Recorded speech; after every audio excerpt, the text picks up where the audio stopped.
de professor de yoga. Este é o último vídeo da série de abertura do curso de formação de yoga do YogiNap. Começamos a jornada explicando como as raízes do yoga foram formadas e como essa filosofia começou a se desenvolver na Índia. Em seguida, apresentamos o tronco do yoga, os preceptores, que dedicaram suas vidas a transmitir esse conhecimento. Hoje vamos contar a história dos frutos da árvore, os professores que continuam levando o conhecimento yogi adiante quando ensinam corretamente seus alunos. Nosso objetivo é que esse curso seja como uma semente que será plantada por aqueles que sentem um chamado no coração de levar esse conhecimento para frente. A transmissão dos ensinamentos dos yogis mais antigos para aqueles que estavam iniciando sua jornada foi o método de ensino mais usado em toda a espiritualidade indiana. No yoga sempre foi assim. Quem queria aprender yoga tinha que abrir mão da sua família, vida social e trabalho e ir morar no mosteiro do mestre, dedicando-se exclusivamente ao aprendizado. Esses mosteiros são chamados na Índia de ashrams, uma espécie de centro de treinamento de conhecimentos espirituais. Todos sabem que o mundo mudou bastante desde que o yoga surgiu e os métodos para transmitir o conhecimento também. Para entender como a forma de se ensinar yoga mudou, temos que voltar um pouco no tempo e entender como o primeiro curso de formação de professores de yoga surgiu. No século XX, especialmente até a Primeira Guerra Mundial, o mundo vivia uma esperança eufórica de que a ciência resolveria todos os problemas do ser humano. Doenças, fome, miséria. Tudo seria sanado pelo avanço do método científico que apresentava invenções inimagináveis naqueles tempos, como o telefone, a luz elétrica e descobertas medicinais como os antibióticos. A ciência tornou-se a referência da verdade para boa parte dos ocidentais. Na mesma época, a Índia estava sob colonização britânica e haviam distintos movimentos lutando pela independência no país. Como vimos nos outros episódios, em 1893, Vivekananda ministra a primeira conferência no Ocidente. O monge ganhou bastante notoriedade depois disso. Certa vez, Vivekananda recebeu provocações dos britânicos que diziam que os indianos eram fracos e afeminados. Vivekananda vendia para o mundo a ideia do indiano como um povo bem-sucedido, culto e com tradições espirituais milenares. Incomodado com a provocação, passa a estimular jovens indianos a fazer exercícios físicos. Como sua opinião tinha peso na sociedade indiana daquela época, campeonatos de fisiculturismo foram promovidos por todo o país e sistemas de ginásticas como Malakambh foram praticados em escolas públicas. Yogendra é fruto desse movimento. Foi fisiculturista e admirador de Vivekananda. Como queria aprender sobre yoga, buscou a orientação do yogi Madhavadasa e, autorizado pelo seu guru, começou a dar aulas de yoga. Yogendra tinha uma convicção de que pessoas comuns como advogados, médicos e profissionais liberais também deveriam praticar yoga. Ele queria tirar a imagem de que o yogi é um asceta que vive isolado nas cavernas e trazer essa atitude de yoga para o dia a dia das pessoas. Por incentivo do seu orientador Madhavadasa, que havia estudado em escolas escocesas, Yogendra motivou-se a provar cientificamente os efeitos terapêuticos do yoga. Em 1918, fundou o primeiro Instituto Yoga aberto ao grande público. Neste local, produziu os primeiros testes científicos com as técnicas do yoga. As atitudes de Yogendra inspiraram outro yogi, Kuvalayananda, que apesar de ser mais velho, começou no yoga depois dele, mas com o mesmo professor, Madhavadasa. Kuvalayananda tinha proximidades com os indianos que lutavam contra a colonização britânica e seus trabalhos ganharam expressividade por conta disso. Kuvalayananda foi bem-sucedido em provar cientificamente os efeitos dos exercícios do yoga e seu trabalho ficou conhecido no meio acadêmico. O reconhecimento mundial do yoga, como sendo algo que funcionava, foi um símbolo importante para a libertação da Índia. Os resultados das pesquisas de Kuvalayananda eram divulgadas pelo país e também na Inglaterra. Isso chamou a atenção de muitos professores de yoga que iam ao Instituto Kavalayadhrama para ver os testes e aprender quais técnicas estavam produzindo os resultados terapêuticos. Kuvalayananda tinha de um lado a chancela da ciência, que, como vimos, ganhava muita força no Ocidente e atestava que o yoga funcionava, E de outro lado, a ancestralidade das técnicas do yoga aprendidas com Madhavadasa e com outro mestre que vimos no primeiro vídeo, Sri Aurobindo. Isso produziu um grande fluxo de professores para o Instituto, o que fez Kuvalayananda criar o primeiro curso para professores de yoga da história. Um dos alunos desse curso foi o principal influenciador do yoga no Ocidente, Krishnamacharya.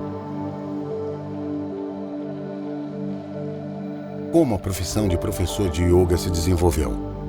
O que fazem os professores de yoga nos dias de hoje?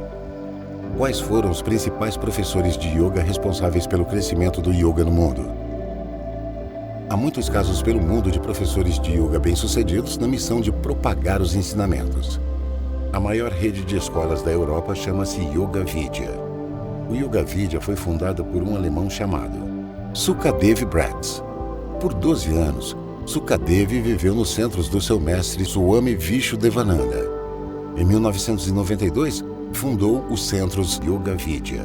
O Yoga Vidya possui hoje 4 grandes ashrams de yoga, mais de 90 estúdios e 14 mil professores de yoga treinados.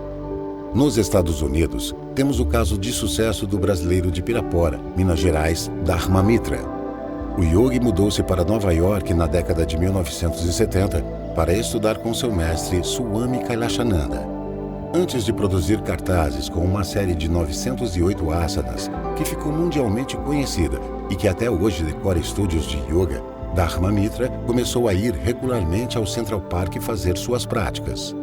Pessoas curiosas começaram a pedir para fazer as práticas com ele. Foi assim que Dharma Mitra criou um grupo de alunos que depois o ajudaram a abrir sua escola, o Dharma Yoga Center, em Nova York. Um dia, o fotógrafo Michael O'Neill chamou o brasileiro para uma sessão de fotos de asanas, um Sirshasana invertida sobre a cabeça sem as mãos. O'Neill topou e a foto tornou-se a contracapa do livro com fotos de yoga mais cool da modernidade, Om Yoga. Om Yoga fez tanto sucesso como publicação que tornou-se um filme do Netflix, chamado Yoga, Arquitetura da Paz. No filme, a história da foto de Dharma Mitra tem bastante destaque.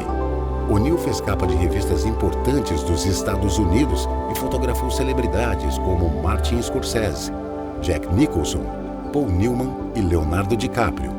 Chegou ao yoga para tentar resolver dores que tinha no braço e depois descobriu no yoga um universo bem maior. Viajou para a Índia por 10 anos seguidos para fotografar yogis de diferentes linhas nas mais variadas posturas. A perpetuação do yoga como uma filosofia que nos ensina a olhar para dentro e despertar dentro de nós o que é mais verdadeiro não depende apenas de grandes sábios e gurus para se perpetuar. O yoga só existe porque agora mesmo há milhares de professores de yoga no Brasil ensinando em alguma academia, empresa, estúdio ou na casa dos alunos como respirar de forma mais consciente, como usar a respiração no momento de estresse ou ainda como tornar a vida mais leve, dando menos relevância aos problemas que acontecem dentro da nossa cabeça. O fato do yoga ter crescido tanto nos últimos anos, como vimos no vídeo O Yoga no Ocidente, mostra que de alguma forma essas técnicas ajudam as pessoas, pois elas continuam se dedicando a isso e mantendo suas práticas em dia. Isso nos deixa muito felizes, pois é a melhor demonstração de que o yoga está ajudando mais pessoas a viverem uma vida mais tranquila e mais feliz. Agora vamos conhecer alguns desses casos de professores que dedicam suas vidas a melhorar a vida de outras pessoas através do yoga. O yoga entrou na minha vida há uns 3 anos atrás. Eu passava por uma crise, a crise dos 40, mas eu já tinha mais do que isso, mas tipo, a crise da meia-idade. O que eu vou fazer da vida, porque mais da metade dela já passou. Trabalhava com design gráfico e tenho um filho. Para mim a vida era cuidar do filho, trabalhar e voltar para casa. Eu fui corredor um tempo, aí eu vivia me machucando e numa dessas recuperações de lesão de corrida, eu por acaso comecei a fazer aula de yoga porque eu não queria ficar sem fazer nada. Aí fui fazendo cada vez mais, fui sentindo evolução. Eu sempre fui uma pessoa que busquei muito superar desafios, né? A corrida eu sempre queria ser mais rápido do que na corrida anterior, por isso que eu vivia sempre lesionado. E esse yoga que eu encontrei tinha sempre esses desafios de fazer posturas muito desafiadoras. Que aí eu achava, quando eu comecei, que eu não ia conseguir fazer nunca. Aí foi passando o tempo e eu comecei a fazer, comecei a ficar mais feliz, né? Satisfeito de estar conquistando aquilo. Um renascer, assim, né? Uma vontade, uma gana de buscar aquilo, né? E de me sentir capaz daquilo, né? Porque um tempo atrás, antes disso, eu não me julgava capaz de ser um professor de yoga. E depois eu fui ganhando essa confiança. O YogiNap também, lógico, ajudou muito nisso, de me ver capaz de fazer isso. E isso é sensacional, né? Porque é meio que uma nova vida que você passa a viver, né? Porque até um tempo atrás você era só um designer, pai, e agora você é designer, professor de yoga, continua sendo pai, lógico, mas ser professor de yoga é um ganho. E a possibilidade de ser esse professor de yoga, mesmo que o design acabe, o professor de yoga pode ser com 100 anos, eu posso estar lá ensinando esse caminho de mostrar essa possibilidade das pessoas se autoconhecerem e terem mais consciência. Eu acho que também outra grande conquista é isso, a gente poder levar, né? Talvez seja eu não diria um dever, porque fica muito forte, mas de verdade é uma missão, porque é muito bonito. E é o que eu sempre falo para os meus alunos, são 6.000 anos que existe esse negócio. Não é possível que isso não seja bom. É muito difícil uma pessoa fazer uma aula de yoga e falar que não gosta. Claro que tem muito do professor, da gente tentar identificar cada um dos nossos alunos e levar para esse aluno o que ele veio buscar, mesmo numa aula heterogênea. Eu dou algumas aulas no parque, né, aulas gratuitas por aí, então realmente tem um público muito heterogêneo, mas a gente tem que ter essa sensibilidade de levar para cada um que veio buscar, mas principalmente tocar o coração de todos e fazer com que essas pessoas tenham pelo menos o interesse em testar, né? Eu sempre falo para os meus alunos, testa um mês, né? Porque nem sempre, aliás, isso é uma coisa que eu sou bastante honesta, a primeira aula não é a melhor aula, porque você nem conhece a professora, não sabe o comando, não sabe o que vai fazer, então não dá para ser a melhor aula. Então, assim, para você ter esse encontro com você mesmo, precisa ir 1 mês, 2 meses, para começar a se identificar do professor e começar a olhar para você com a condução do professor. Minha maior felicidade realmente é alguma coisa que eu quero muito de levar para muitas pessoas por aí. Então, é um projeto meu, eu tenho já um projeto numa escola para crianças. Agora, no segundo semestre, a gente vai trazer as mães para praticar junto com as crianças. E, enfim, é isso, levar a sementinha. O yoga, na verdade, eu fui para o yoga através do físico, que é um dos pilares, né, do yoga, é muito mais profundo, mas o grande resgate foi o meu próprio eu, né? Então foi muito mais por uma vontade de ser uma pessoa melhor mesmo e ser saudável por completo, né? Não só físico, mas o mental e emocional, foi nessa linha. É uma rotina muito boa, muito prazerosa, porque a gente sempre leva procura levar coisas boas para as pessoas. Na verdade, o fato da gente fazer com que as pessoas se olhem com muito mais carinho e atenção, e o simples prestar atenção na respiração já faz com que as pessoas entrem num nível um pouco mais calmo, um pouco mais tranquilo, mais presente no seu dia a dia. Do jeito que a vida passa tão rápido, às vezes a gente nem presta atenção no momento presente. Então é isso que eu tenho levado para os meus alunos com essa bagagem toda do estudo com o YogiNap. Comecei com yoga há 2 anos e meio oficialmente e há uns 4 anos extraoficialmente. Extraoficialmente porque praticava em casa, olhando outras pessoas e etc. Há 2 anos e meio eu comecei a praticar de uma forma mais profissional, fiz a minha primeira formação. E nesse meio tempo foram acontecendo uma série de situações de doença e eu me encontrei novamente no yoga E comecei a trabalhar, a praticar. Eu cheguei a praticar 4 horas por dia, nos áureos tempos, né?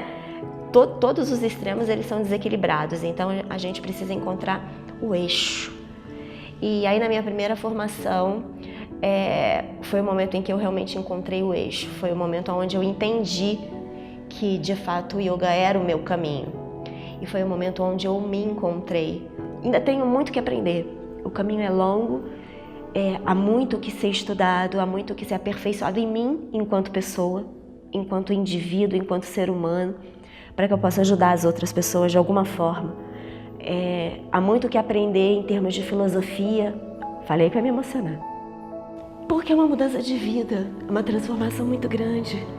E quando a gente olha para trás e a gente vê o que a gente... Não me arrependo de nada, porque acho que tudo é válido. Mas eu gostaria de ter encontrado isso mais cedo, não aos 50. Não sei quanto tempo eu tenho pra frente, talvez eu tenha mais 50, talvez eu tenha mais 70, quem sabe?